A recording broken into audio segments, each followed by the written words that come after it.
Hello, my name is Lanham, and welcome to the Sacrament podcast. Uh, Q theme stuff. I don't have any theme stuff. I apologize. Um, it's another thing to add to the list of things to do, though. So, maybe some Wayne's World. I don't know. I don't have anything for you. Let me close my Facebook so it doesn't make that ping every 3 seconds, because a lot of updates on that apparently. Okay. So here we are, week 2, Sacrament podcast, information about essentially what we are talking about, what we're trying to do with this game, and us wanting you to get involved. So, current state of the game, same as last week. Still working on the flyover for you guys. That demo is, we've got all the assets out to the teams now. So the landscape's there, the assets are in their hands. It'll take them maybe a week to get all the assets in place. And the music is being put together right now for it as well. So we're on track for the end of the month. We're on track for next week ideally, but we want to release it when it is absolutely ready. So I'm not going to push it forward unless we do. And if we do, you get a little bit of a an early gift. If we can't, then I'll let you know. The forum life. Well, you see our forums. They are mildly active, minorly active. They're new. The game, again, we just launched this to the public. We've been dealing with it since January, opened up about it, I believe, beginning of May. So the forums are what the forums are. As you can see, we've got a whole bunch of posts and conversations happening. We've got a lot of views on the forums, which is amazing, which is excellent. We just need more people coming here and committing themselves, their ideas, what they want to see out of an MMO to this MMO. What we've got, I have absolutely no doubt that people will absolutely love it, but I want people to more than just love it. I want people to feel like they helped create, like they own a section of this. I want people to feel like what their ideas is what made this game absolutely awe-inspiring.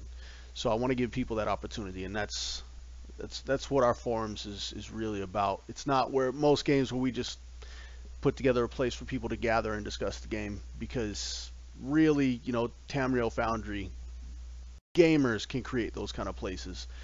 The community can theorycraft and whatnot all over any place they want. We're trying to give people a place where they can give feedback of any kind, even if you want to be a negative little Nancy about it. I don't really care. I'll have to sift through the BS and the obsessive swearing and the name calling, but we'll find what you actually mean, and we'll look at it. If it needs to be remedied, we'll remedy it. If it's just a complaint because your character can't seem to get past tier 17, then that might be an issue with your skill level, or maybe you're trying to rush it without grinding out the gear, whatever the case may be. So obviously we're not here to cater to the whiners. We're here to provide a steady environment for people who want to get back to the real basics of an MMO in a little more involved setting. Social media life.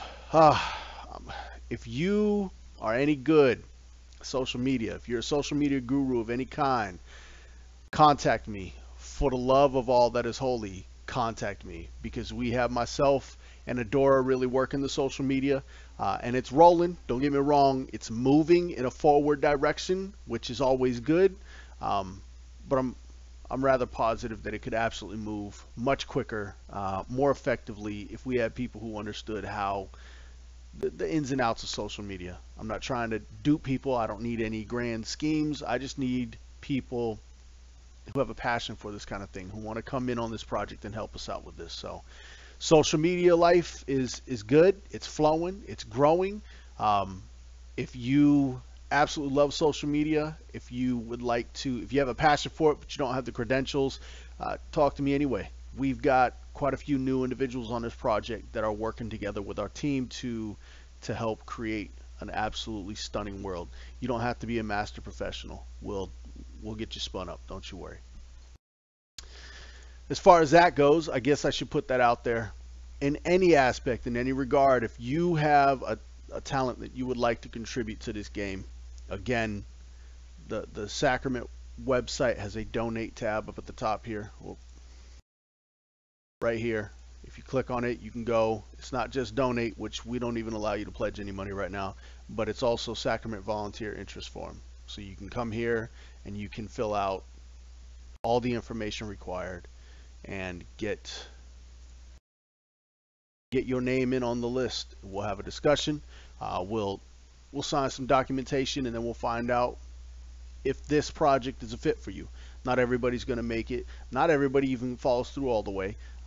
And I mean, the idea is to create absolute quality. So bring your quality to our quality, and we'll see if we can build some quality out of that. All right. So last week we discussed player merchants and dual shielding, and we got some pretty good feedback so far. Pretty much what is expected so far for what we've got. We'll get back to those two topics at a later time as we've got more people interested, more people watching, more people on the forums discussing these things. So we will most definitely bring those topics up again.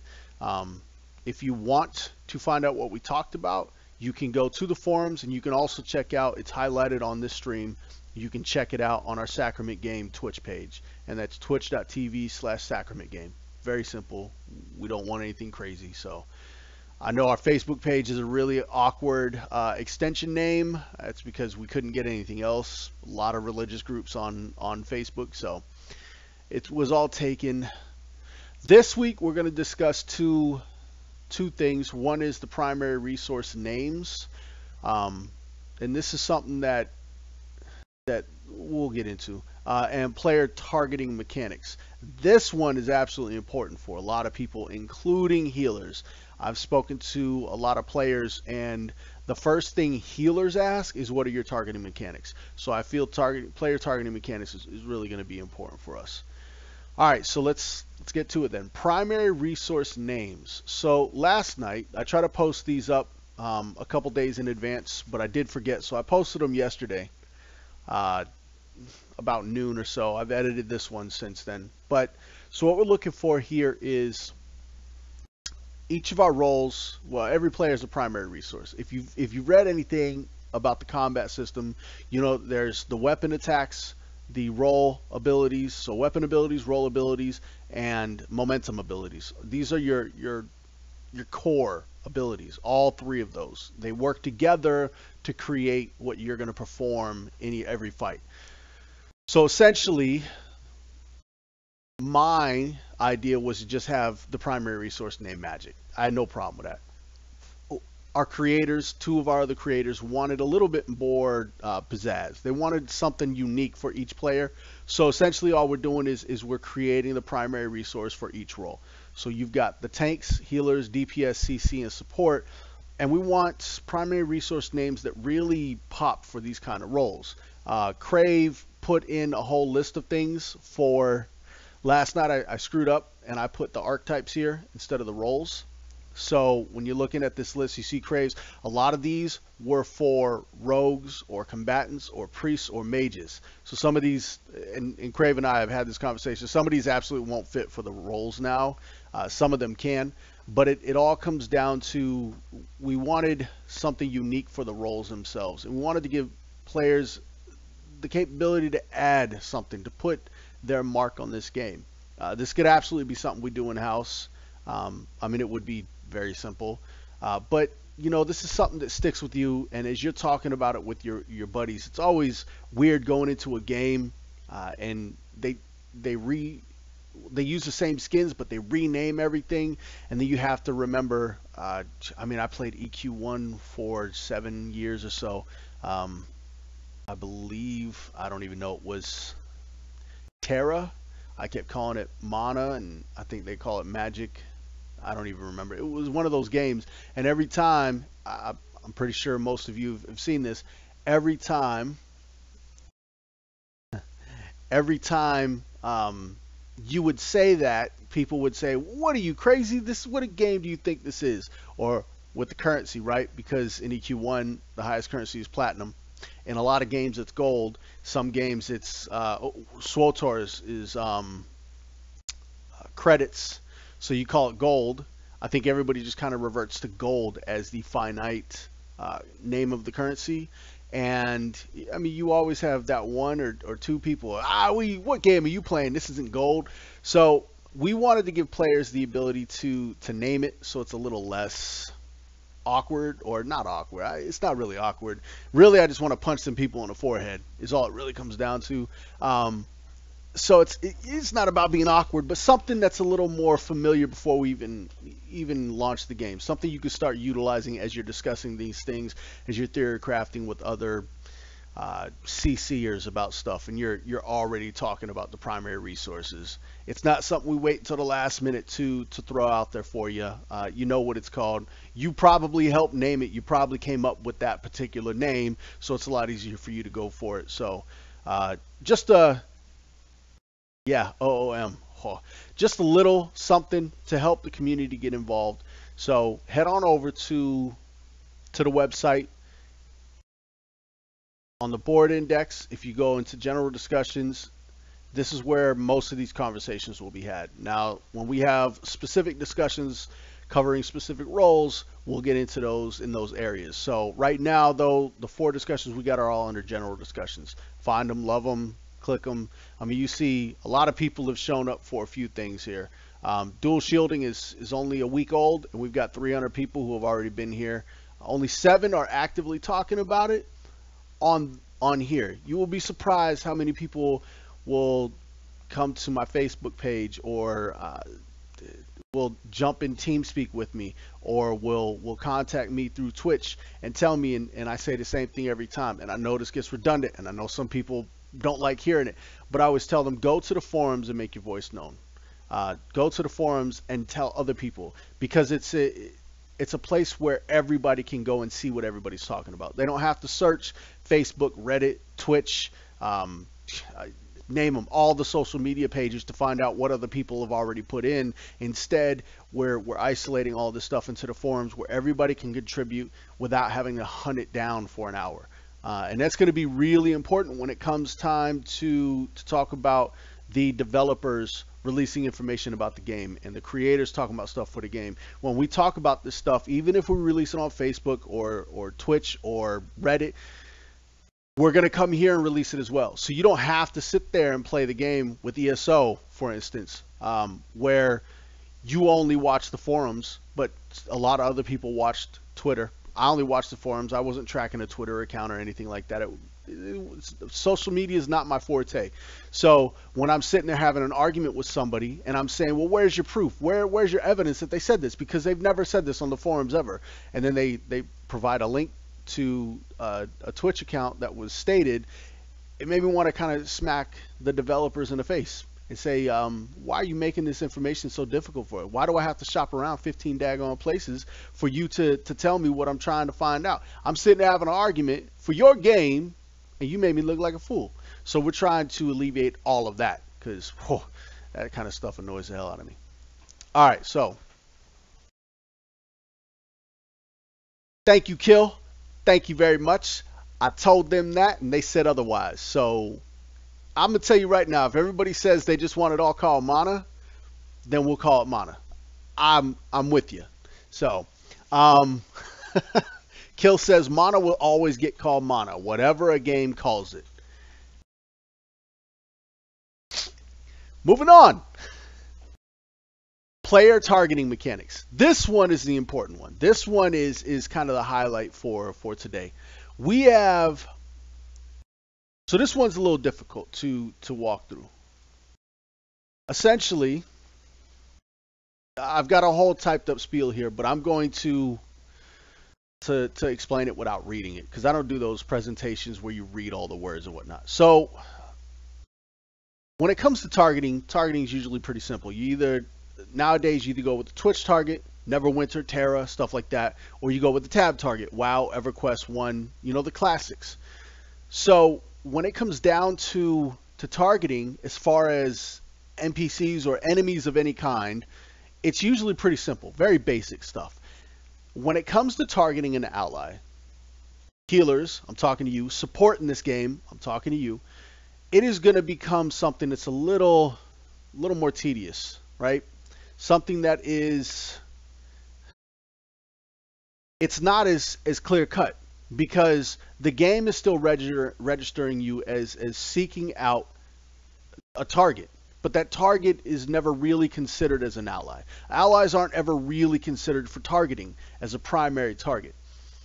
What For Terra, for instance, what happened was the healers would have to go around this big boss to find the tank, to target the tank, and hit him with a heal. One of the reasons why having a Mystic was very helpful, because they just crapped out little orbs and anybody could pick them up at any point in time and utilize them. Mystics were freaking awesome if you had a really good Mystic anyway. So, but when it came to, I can't remember what the other healer was called in Terra, but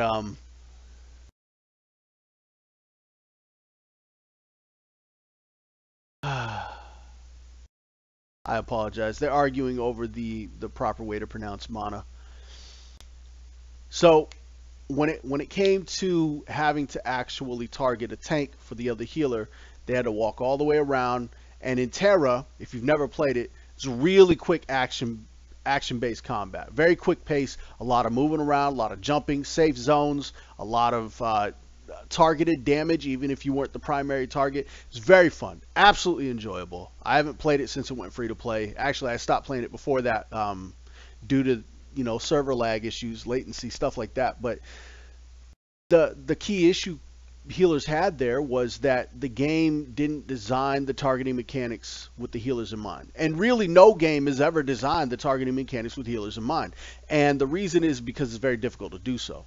So ESO, I believe, was one of the newer targeting mechanics. They had the assisted targeting with the tab targeting, but what you found a lot still was you still had a problem. They started out with the smart healing system, and the smart healing wasn't really all that smart. If you had, hold on, I apologize. Oh, I don't know where that came from. So the smart healing would happen. I still don't know exactly how it was based, but it was either based on the total amount of health missing. Actually, I think it was based on a percentage of health missing. So a tank and a DPS could both take 100 points of damage, or even 1,000 points of damage. The DPS won't take another point of damage for another 15, 20 seconds, and everybody knows that. The tank is constantly taking damage. The healer wanted to heal the tank, but because the tank has a much higher hit pool, that 1,000 points meant that left them with 40 to 50% of their health still, whereas the DPS only had 1,500 hit points, so that 1,000 points only left them with, I don't know, what's that, 20% health? I don't know the math. You get what I'm saying, okay? My brother's the mathematician. I'm not the mathematician. But so 30% health. So what was happening was the heals were going towards the wrong target. The healer wanted to heal the tank, absolutely wanted to heal the tank, but it wound up going to whatever target the system had determined was the smart healing target. So there's a couple of things that we're using in our game. One is our support and healers are actually going to have a slightly different targeting system than our DPS, our CC, and our tanks. And this is because their primary targets are always going to be other players, allies, because that's what they do. Their job is to increase the effectiveness and keep them alive. Their entire focus isn't on the enemy. Their entire focus is on making their allies better or keeping them in the fight to take on their enemies. So our targeting system is going to be a little different for these guys just right off the jump. Their automatic primary target, if you take a player and an NPC or an enemy and stick them right on top of each other, the healer is going to target the player first. The tank will target the enemy first. And that's going to be the core fundamental for this entire system. The targeting system we want to utilize, what we want to do is take 3 targeting systems and make them work well together. And the reason for this is we want to provide the healers with a number of options. So ever since EverQuest 1, healers have taken the game's given targeting system and added something onto it. I can't remember for the life of me what the name of the UI element was, but EQ1 used to download this UI, something like Oracle or Shaman, or I just can't. It's right on the tip of my tongue. They would take this UI and download it and load it into the game, And this would allow them to now do mouse over heals.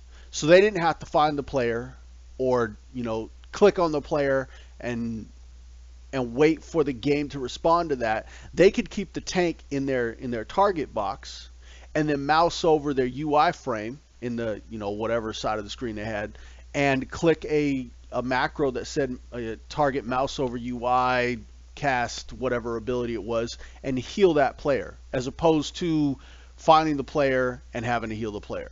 Now, they still had to be within range. It still had to be reasonable. You still had to obey the typical rules, but the healer didn't have to lose the tank while trying to patch heal somebody off on the side that only needed a quick heal, or maybe even a heal over time, something that's not even major, just to help keep them alive, or even a cure, sometimes a res.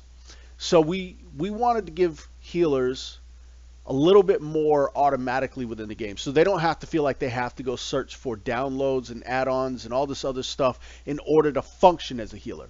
So these particular systems are really important for the healer.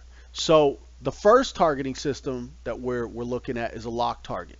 Now, a lock target isn't the same as a tab target. I got them in different order on the page, but we'll go through them anyways. So lock target will, let's see, we'll go back to Terra again. So Terra, I played a sorcerer. I didn't play a healer, but I played a sorcerer, and there was an ability you had where you hit it and you would put your reticle over up to 3 different NPCs, and it would lock onto all 3 of those NPCs. And then you hit the ability again, or let it go. I can't remember the specifics. And it would throw this little firebomb to all 3 of those targets. You could do 1, you could do up to 3, it didn't really matter. That's essentially how lock targeting works. You still have to reticle over them, and it only recognizes them for that one ability. It's not automatic for every ability after that. The next ability you want to utilize, you're going to have to reticle over them again. So let's say the healer has a single target, a real big heal. We'll go with the cleric, right? Real big heal, and their tank takes real big chunks of damage. So the cleric's the ideal healer in this specific situation because they heal the most the quickest. They don't necessarily heal the most over a minute, but right there, the tank just took 80% life in a single hit.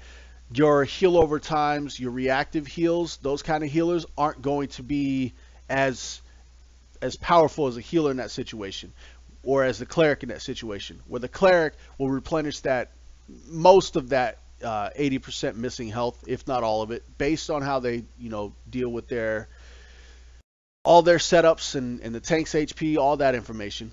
So now the cleric, let's say the tank, let's say everybody around the tank, you've got 3 melee DPS in there as well. Now our melee DPS are going to have some defensive capabilities for AoE specifically, so that they don't have to run out of every single one and run back in, so that they can stay for some of these fights. And in those type of situations, let's say instead of taking 80% of the tank's health, it's only it's only going to take about 30% of the tank's health, but it's going to take about 50% of all 3 of the DPS health, because they're going to do the same amount of damage, maybe a little more, but they have less health than the tank. So this is a natural event.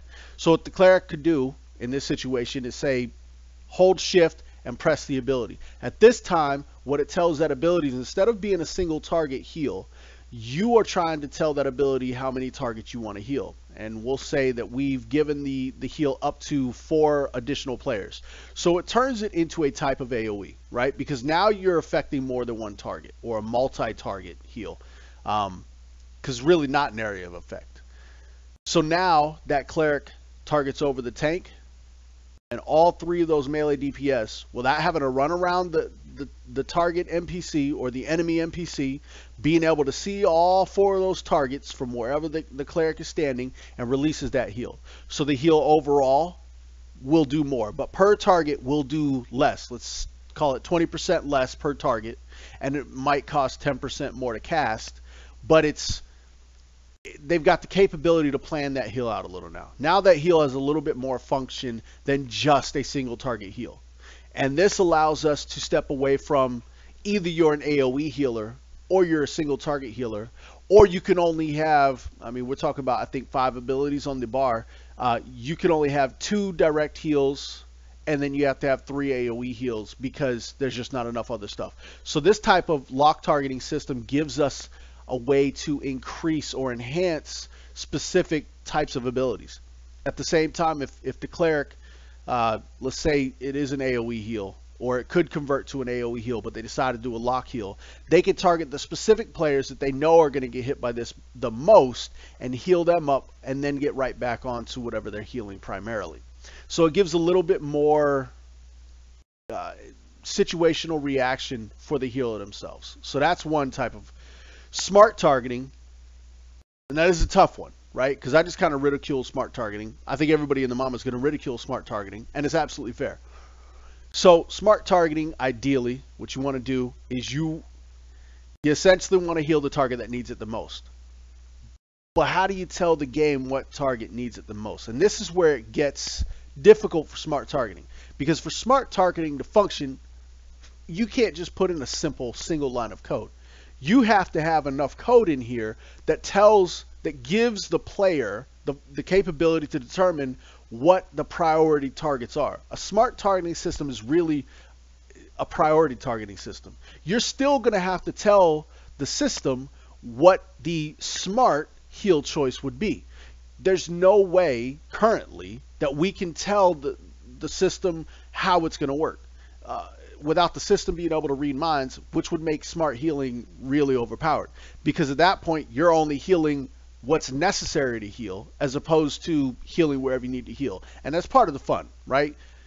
Learning when to use your resources where, who to heal for what. This is all part of the game. This is all what healers love to do. They love to figure out these puzzles and these patterns and these tricks. So if we took that away by creating a smart system that knew what attack was coming next, what players' health was missing, and who was potentially going to die next, that kind of makes it a really dummy version of smart healing. And that's not what we want to do. So with our smart healing system, what we're trying to do is create a priority system where the healer tells the system what the priority is. So you could say that the tanks are the priorities. And essentially what we're looking at is roles here, right?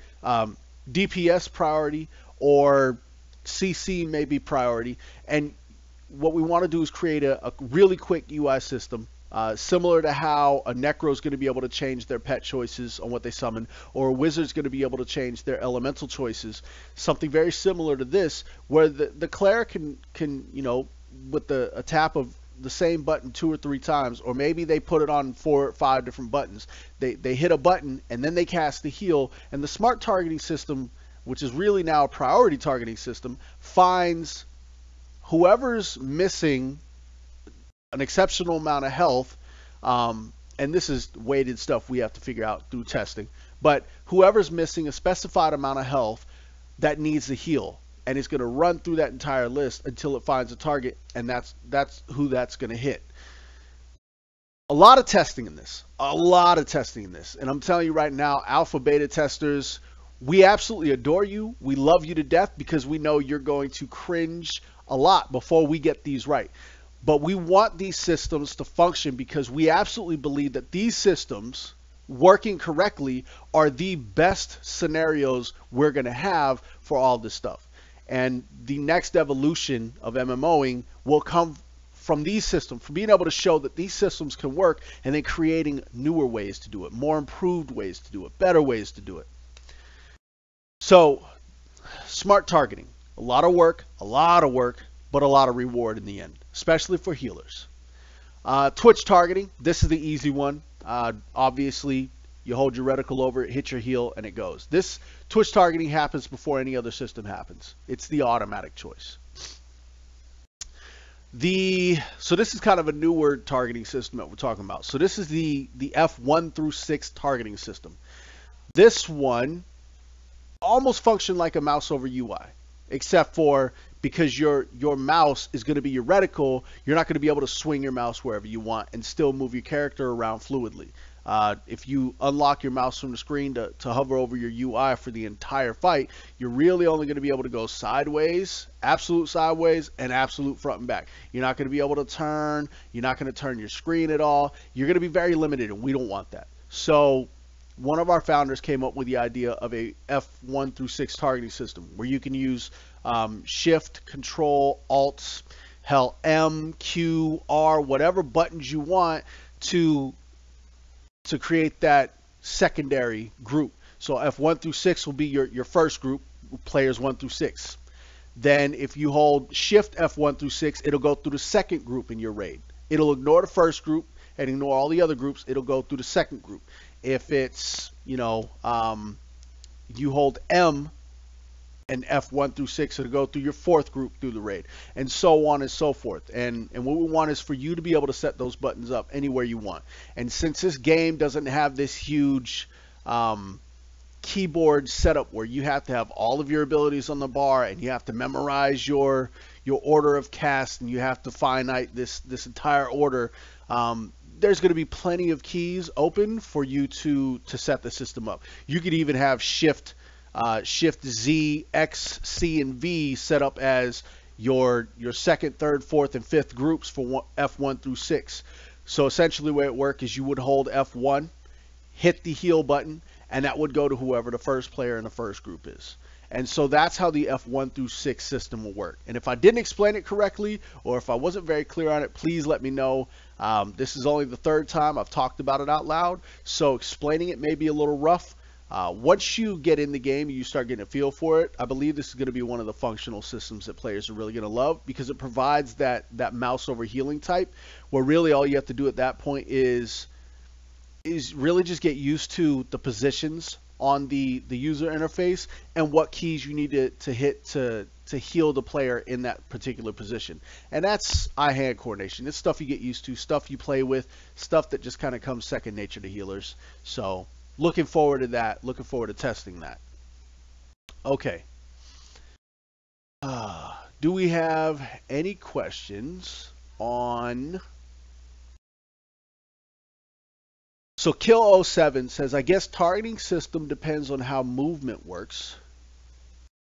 If it is key movement, you can do mouse over and click target. But if it's mouse movement, things like F system works much better. It is, so you'll have your forward, back, side to side on your keys, but your screen is going to move with your mouse. It's a reticle system. So you're going to, every time you move your mouse, your screen will move. Terra, you could hit the Alt button, or I don't remember what the default was. I always switched it to Alt. That's where my thumb was. If you hit the Alt button, it would unlock your mouse from the screen, but then it really limited your movement and how fluid your movement was. So you didn't do combat that way. And you rarely ever unlocked your mouse during combat. But during interactions with NPCs, stuff like that, you would unlock your mouse, right-click players, inspect them, stuff like that. So we want the mouse functional, but during combat, during your normal travel throughout the world, we want your entire screen to be your mouse. So we put a reticle in the middle of the screen.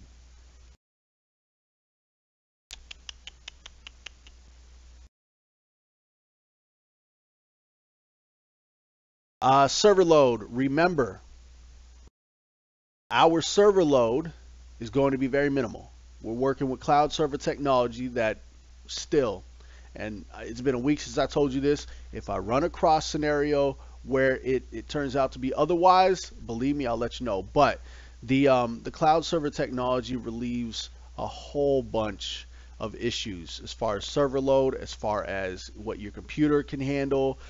Capacity issues are almost gone. I mean, it's 95% more efficient at handling the game because you don't require 15 physical servers or a physical server farm where everything has to be maintained and kept up. All this data is stored or is being transferred and manipulated in the cloud, and we expand our bandwidth within that.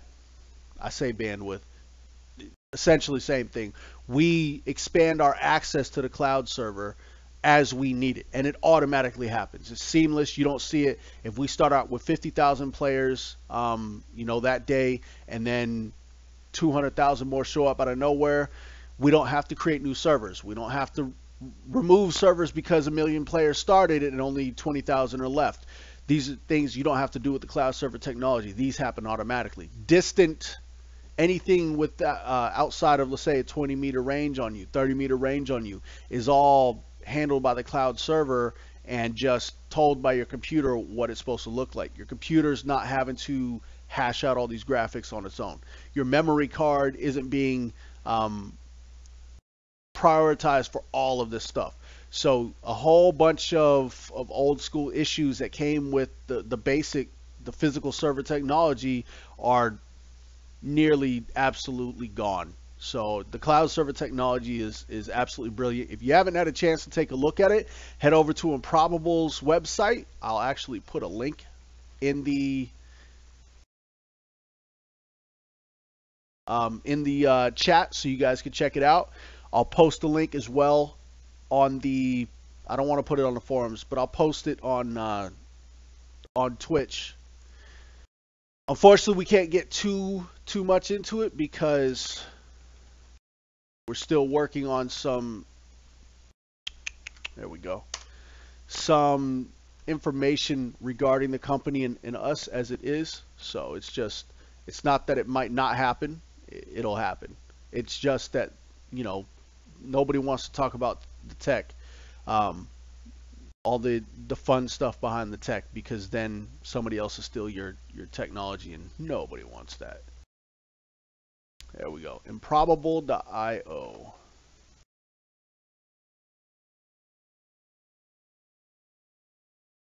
Huh. Kill says, sorry, forgot about your servers. Too used to ESO excuses about server load, I guess. Haha. It's a plague, man. Tell you what, as our games have advanced, our server technology has stayed in 1999. I kid you not.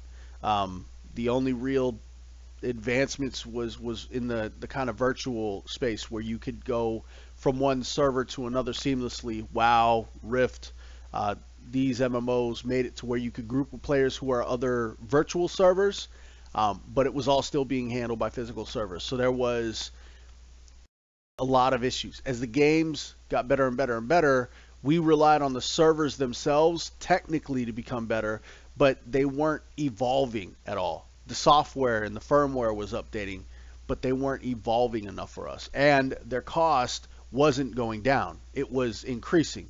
A game like WoW should never have to worry about that. Bastards make like $1 billion a year or something, or were at one point.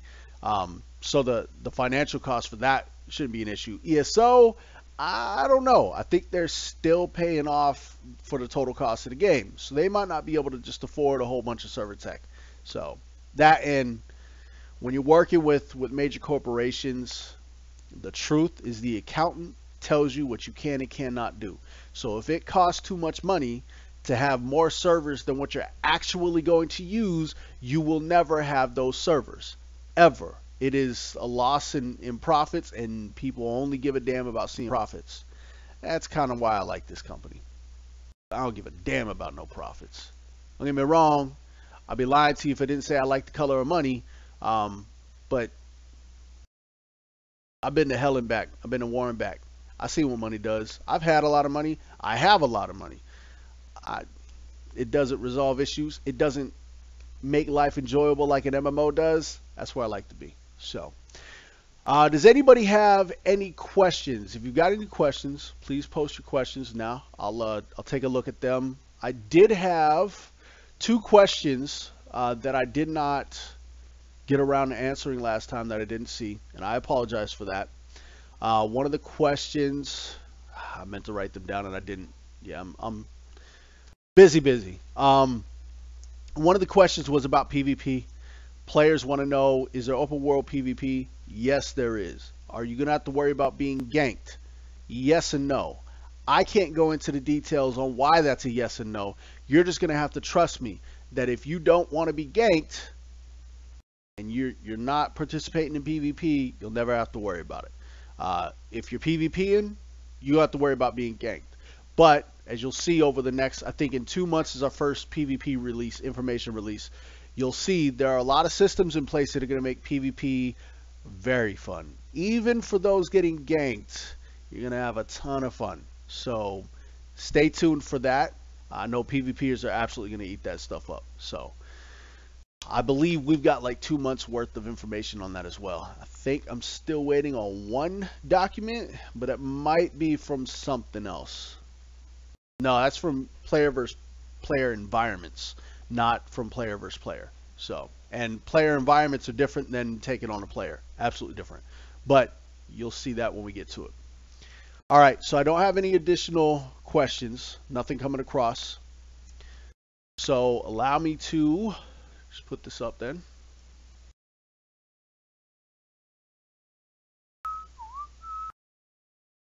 I know these are my notes, but it is a lot easier for those of you following on this later to review this data right here at the end of the video. So again, subscribe to the website. It's an amazing website. You love it, you'll live it, you will absolutely crave this MMO. I promise you. If you're not looking to be catered, if you're not looking to be bullshit, if you're looking for a game that's going to be absolutely amazing, you're going to love this MMO. Subscribe to the forums. It's on the website. It's the last tab at the very top. You saw it at the beginning as I went through and showed you where the donate button was. Again, for the volunteer forums, where the donate button was, talked about at the beginning of the video. If you've got any talents at all and you're not sure if they can be put to use here, fill in the volunteer form. I'll let you know. Actually, you'll be talking specifically to me. Like us on Facebook at Sacrament New Gods. I don't think the question mark needs to be there. I don't know why it is. I'll remove that next time. And follow us on Twitter at Sacrament Game. And find out what we're talking about at all times. They're pretty active pages. There's at least one post every single day. Sometimes we'll drop some pretty cool information on them. Some new artwork or some, what we're talking about at the time. All kinds of stuff going on those pages. So follow them, like them, love them. Tell your friends to get their butts over here and help us build the best MMO they're ever going to see.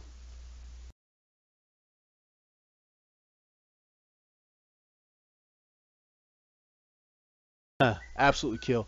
Kill says, love tuning in for this stream and getting excited about the game already. Awesome that you were being so open. What is the value of being closed? Honestly, there is no value in it. Absolutely none. It only causes frustration. As a gamer ourselves, especially dealing with ESO this last little bit, let me tell you, ESO, you got anybody watching? Ugh. There's no point in waiting until the last minute to tell you guys, telling you something and then doing something completely different, and you don't find out about it until we release it. Yeah, those kind of things.